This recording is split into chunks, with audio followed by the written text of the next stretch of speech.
Jesus, just tell me what's going on. I told you to get back.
Dawn of the Dead 2004 remake.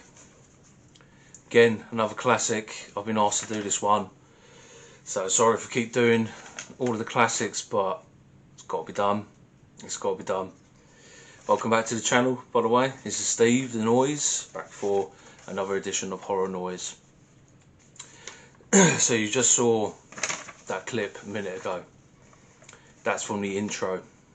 The intro to this film has got to be one of the best intros to a horror film I've ever seen in my life. And that's big claims. Big claims. And it's just because it's just out of this world. It's so like, only up until recently some of the other like newer horror films, like, you know, World War, zombie horrors, World War Z, a few others that they've touched on when the pandemic, when the actual zombie virus hits, how it would look when the world starts to fall apart in front of their eyes. And I don't think there's ever been a zombie horror movie that has ever encapsulated what it would be like to be in ground zero when this thing actually hits. It's normal everyday life, and it's just amazing. So many people say the same. You know, I think I touched on it in one of my previous videos. You had the bloody Nora, what was it called? The Cleansing Hour. That had probably one of the best endings to a horror I've seen, and it's just basically a wet dream for all horror fans. This is a wet dream for all horror fans, the intro. But before I carry on, I'm going to read this little passage from the televangelist. His real name, obviously in real life, is Ken Foree. Hell is overflowing, and Satan is sending his dead to us. Why? Because you have sex out of wedlock. You kill unborn children. You have man-on-man relations, same-sex marriage. And how do you think God will judge you? Well, my friends, now we know. When there is no more room left in hell, the dead will walk the earth.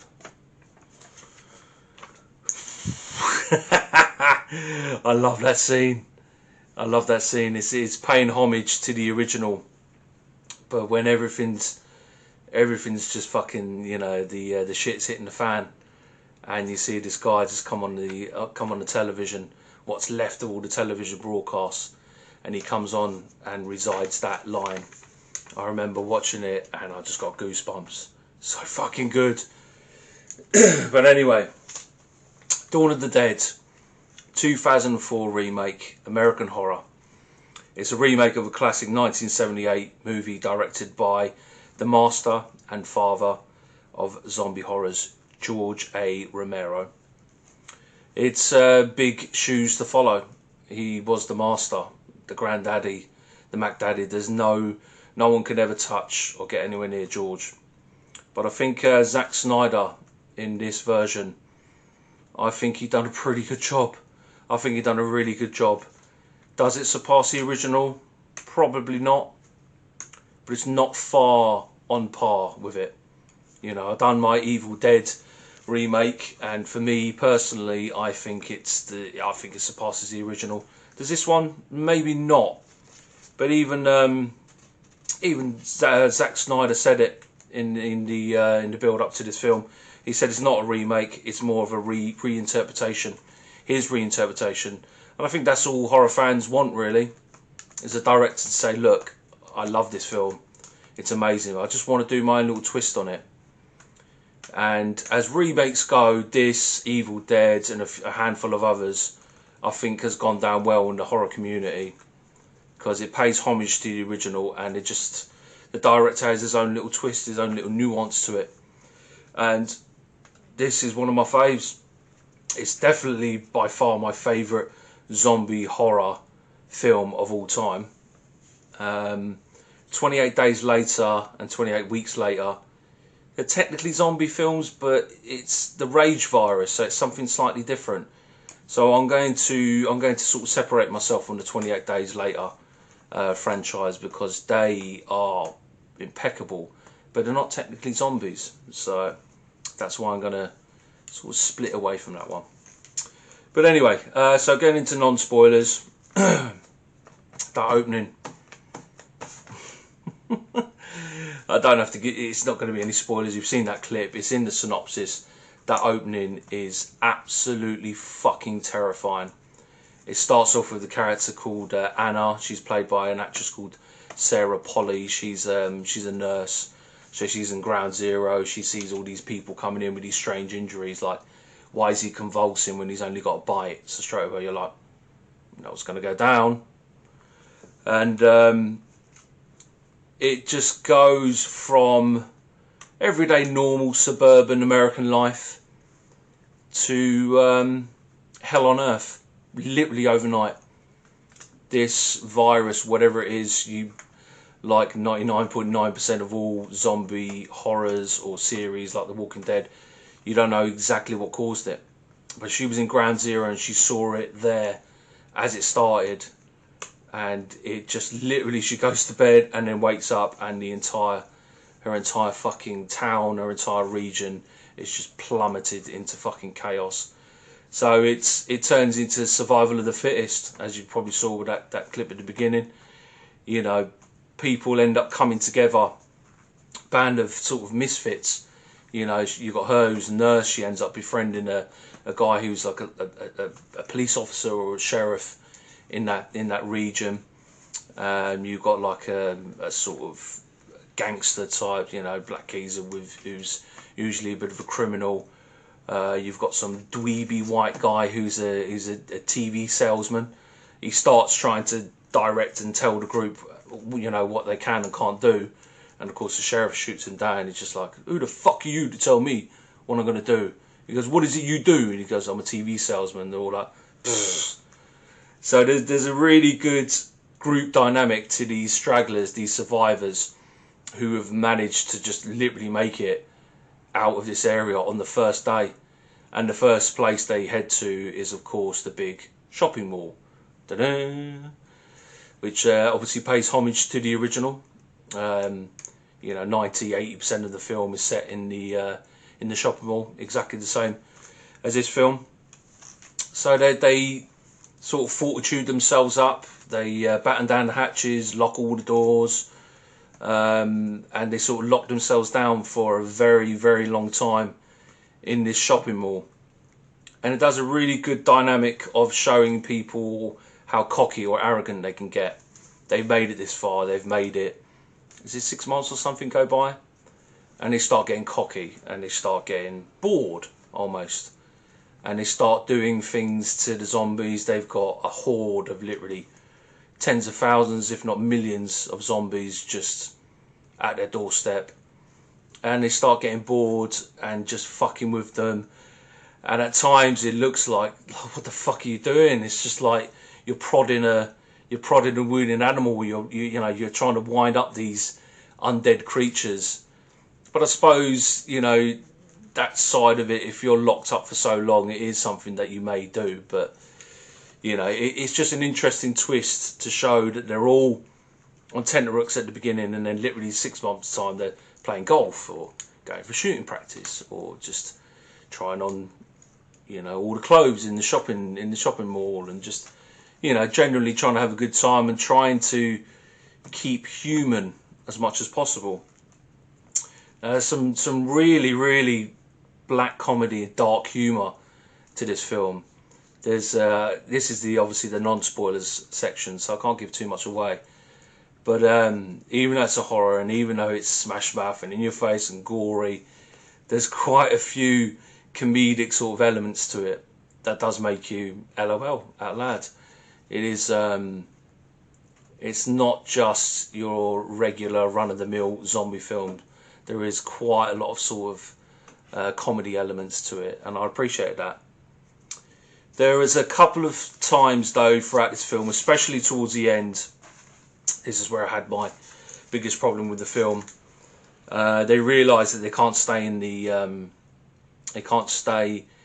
the shopping mall forever, and then they start to branch out or try to speak to people, or launch these elaborate escape plans, or, you know, manoeuvring around the town. This is the part where I had the biggest problem with the film. It almost started out completely sort of deadpan and survivalist, and then it sort of drifted into little comedy elements, which you understood it's the human psyche.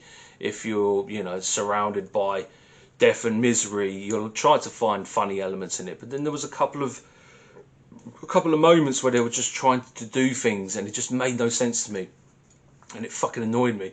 Even though it's one of my favourite films of all time, favourite horrors, and by far my favourite zombie horror of all time, there's a couple of choices that some of the characters make in it that might leave a bad taste in the mouth for a lot of people.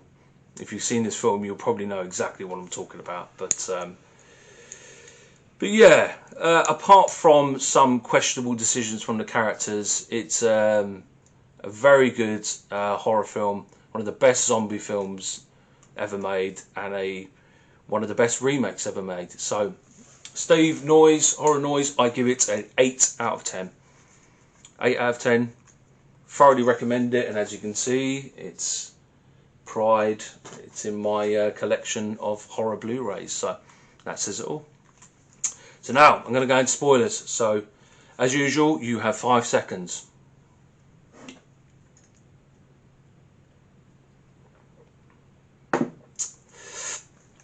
Okay, spoilers. The opening. Fuck. Jesus Christ. You see it obviously in the opening before hell's broke loose, and she sees the little girl in the sort of little cul-de-sac where they are, you know, doing the little backward skating, and, you know, trying to get Anna's attention, and she's a next door neighbour's kid, but she's freely coming into the house, and the dynamic is that they're typical sort of suburban American, everyone knows each other and everything's fine. And then literally overnight, they wake up in the morning and the little girl's in the corridor. And she goes, you know, Anna's boyfriend or husband wakes up and said, oh, you know, the little girl's here. Come on in, darling, how are you? And then half her face is torn off. And then she jumps straight for the boyfriend and rips half his neck out. And then you see how quickly the boyfriend turns. This isn't like munching on someone, they sit there for a minute and then they just sit up like, ugh. It's literally just like, and then run off. The opening scene, fucking hell.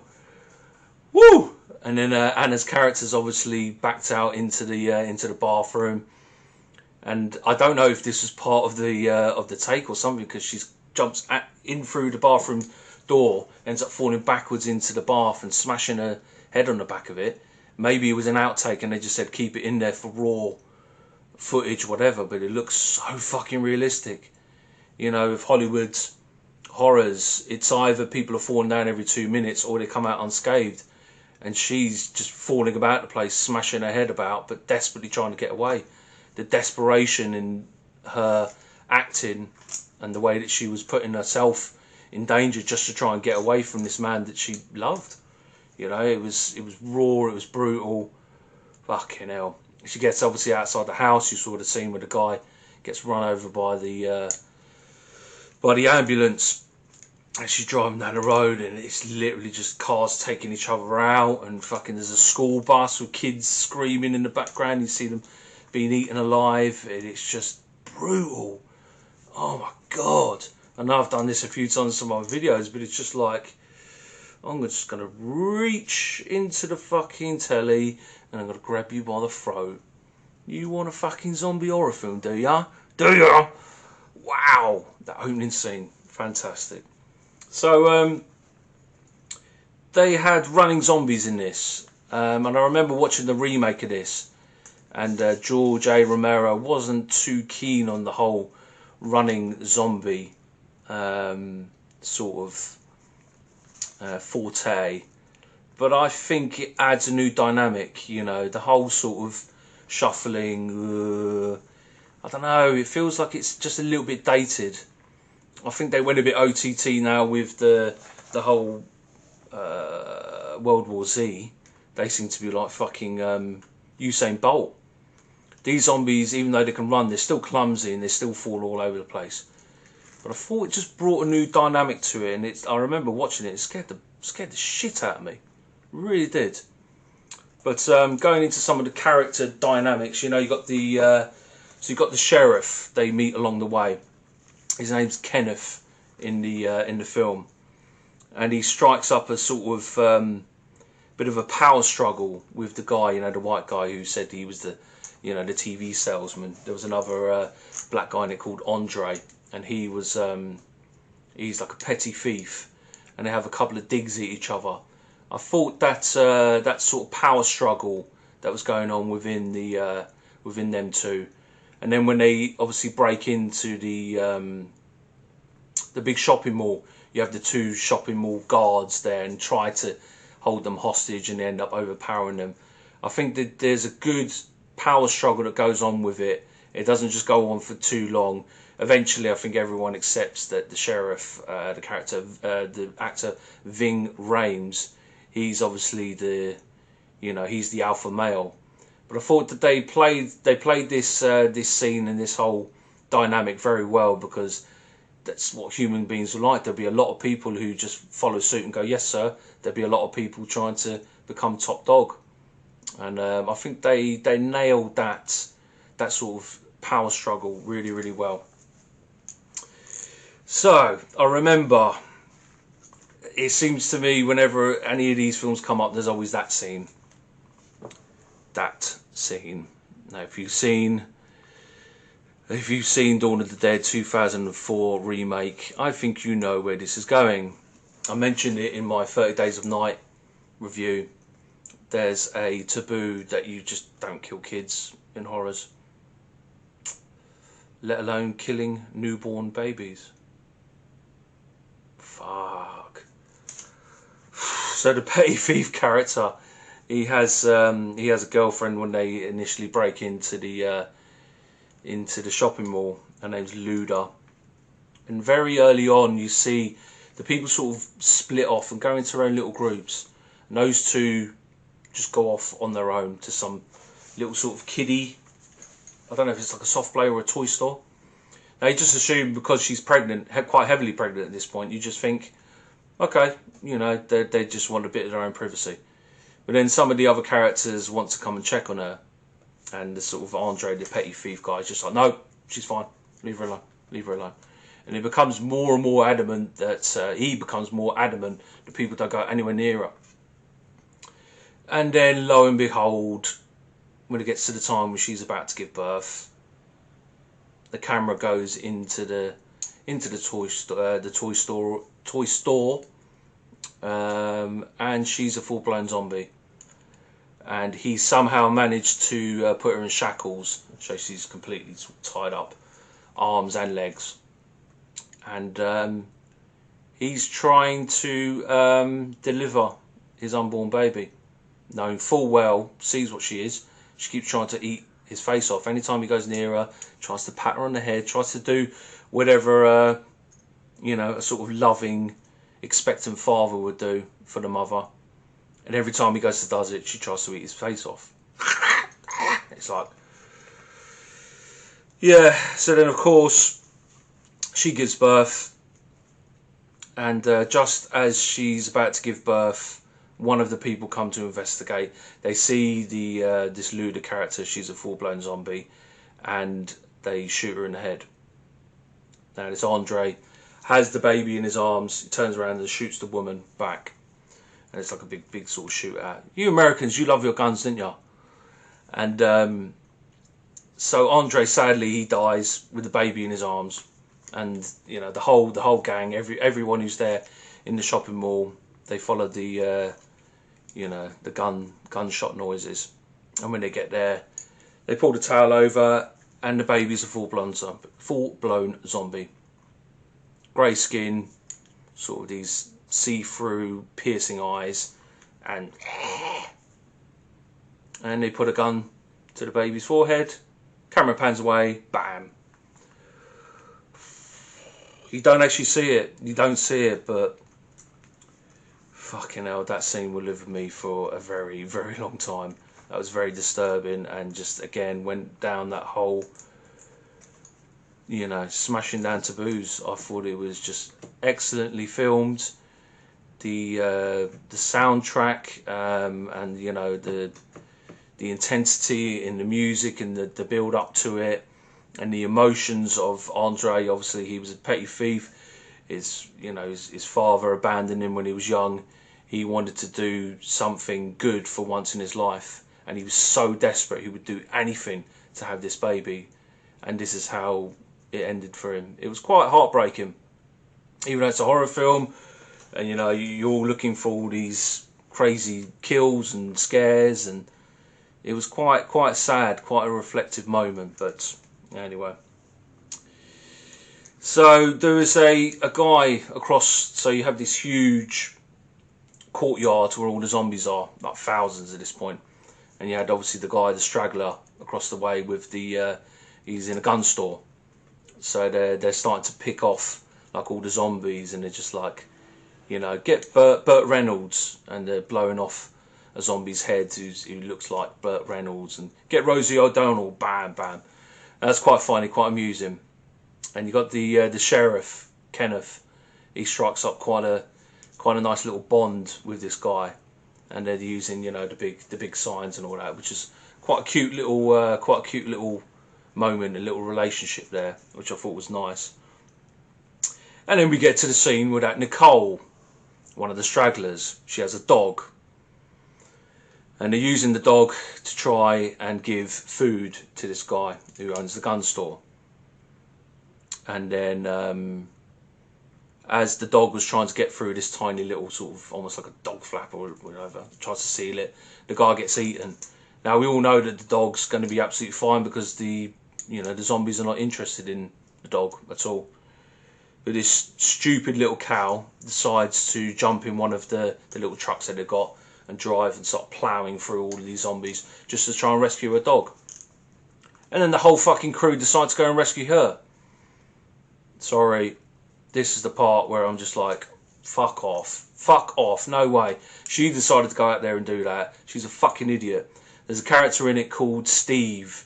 He's a massive piss taker, and he said it. He's just like, why the fuck am I going to ruin my, risk my life to go over there and just fucking go get her and her dog? And he's spot on.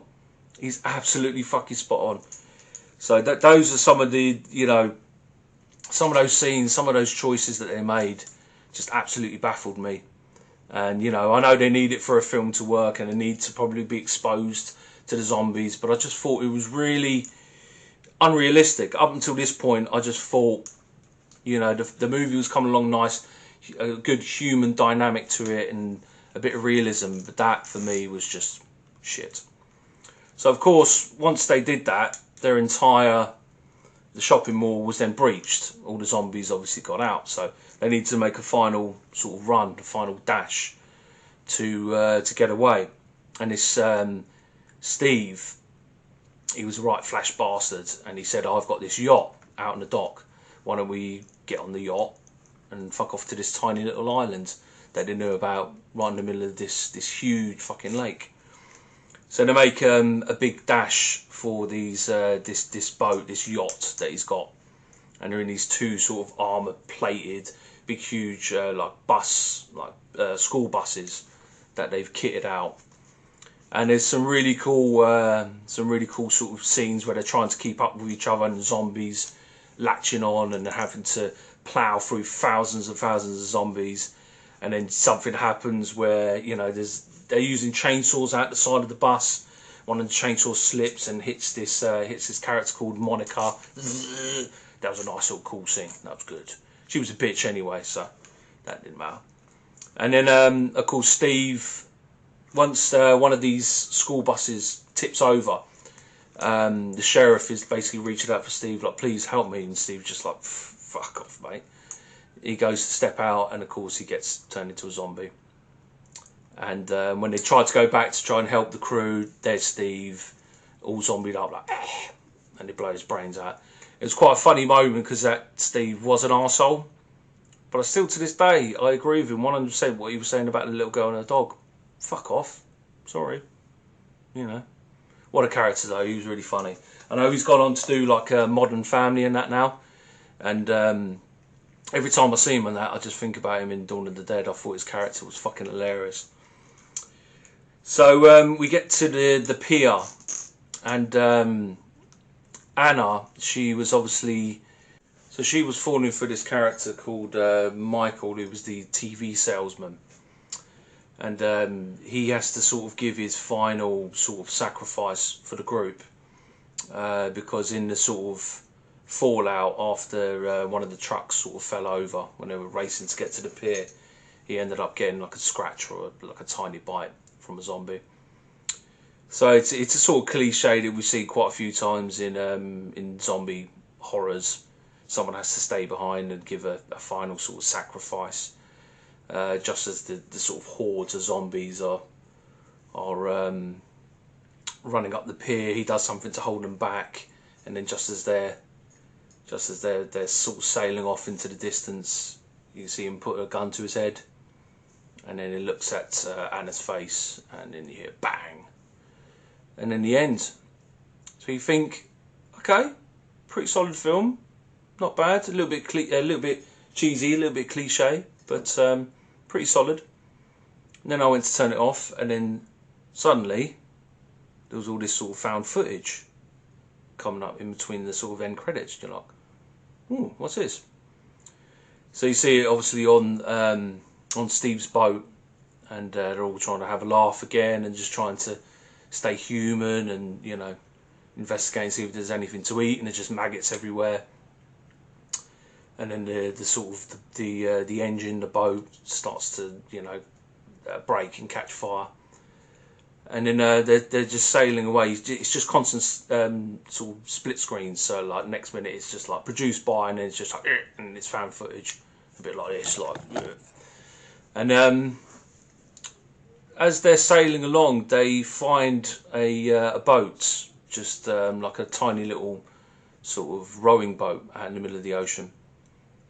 And one of the most worrying aspects of this just shows just how this virus, whatever it is, you're not just going to beat it. It's not just going to go away. They open up like this cool box, hoping to maybe find something to drink, something to eat, and there's just a head in it, and the head's still like. So you figured, okay, this is a nice, cool little thing, and then it just carries on and on. And they get to the island that they're talking about. And you're like, oh, fantastic, let's see what happens here. They pull up into this little pier. And of course that little girl has a dog. Nothing against dogs, nothing against little girls. But I'm sorry, that just... Anyway, so of course the dog jumps on this little wooden pier, on this little island, and just runs off barking. You're like... okay, this doesn't look too good.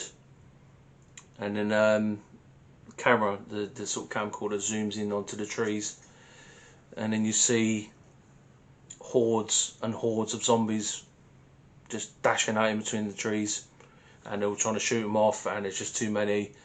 So they've literally just left the mainland where there was thousands of zombies, and they just barely made it out with their life. And then they pull up in this little pier on this island, and then there's thousands of zombies coming at them again. And they all get overrun, and they all get their faces eaten off, and they all die. The end. Yeah! There's no Hollywood, fairy tale ending with this one. And that's it. I thought the ending was fucking amazing. I thought it was brilliant. It's looking at it now, it reminds you a little bit of that sort of Brightburn film, the end credits, and seeing what that film could have been. Brightburn was one of the most infuriating films because it had so much potential, and it showed what that film could have been in the end credits. And this topped it off because we saw a fantastic film, and then we saw that scene right at the end credits. It was just a fantastic way to end just an absolutely epic zombie film. It's, many have tried since, and I don't think many are going to get anywhere near it. It's still, for me, the best zombie film of all time. The original was probably a little bit more of a atmospheric horror, whereas this one's got a bit more action in it. But I love this one, and I think it's fantastic. So there you go, Dawn of the Dead, 2004 remake. That is my review. 8 out of 10. Noise thoroughly recommends it. So thank you guys. This is me. Give me some love. Subscribe. Share this please with your friends. Trying to get the channel, trying to get it out to bigger numbers. So yeah, give me some love and help me grow this channel. Thank you very much. Take care. Much love.